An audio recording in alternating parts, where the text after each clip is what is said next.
આગળ વાત કરીએ તો ડાંગ જિલ્લાના સાપુતારા ગિરિમથક ખાતે હાલ ગાઢ ધુમ્મસનો આહલાદક નજારો જોવા મળ્યો છે। સર્પગંગા તળાવ, ટેબલ પોઈન્ટ અને સનરાઈઝ પોઈન્ટ જેવા પ્રખ્યાત સ્થળો પર ગાઢ ધુમ્મસ છવાયેલું છે, જેના કારણે આ વિસ્તારમાં ઝીરો વિઝિબિલિટીની સ્થિતિ સર્જાઈ છે।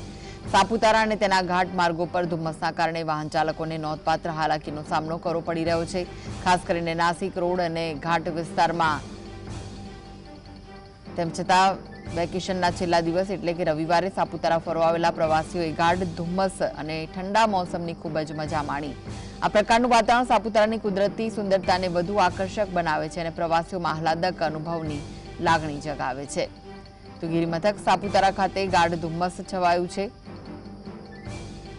સર્પગંગા તળાવ સહિત ટેબલ પોઈન્ટ, સનરાઈઝ પોઈન્ટ પર ગાઢ ધુમ્મસ જોવા મળ્યું।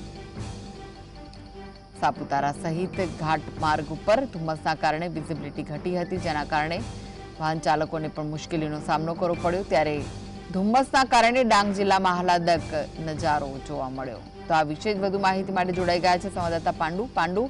ગાઢ ધુમ્મસ છવાયું છે સાપુતારામાં, વિઝિબિલિટી ઘટી ગઈ હતી, શું વિગતો છે?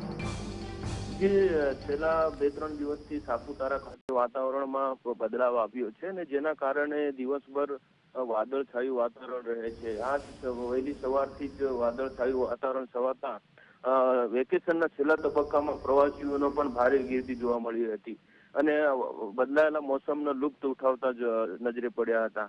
આજ સવારથી બદલાયેલા મોસમના કારણે શીતલહેર પણ વ્યાપી હતી અને પ્રવાસીઓ ખુશખુશાલ થઈ ગયા હતા અને ખેડૂતોમાં પણ સારા વરસાદની આશા બંધાઈ હતી।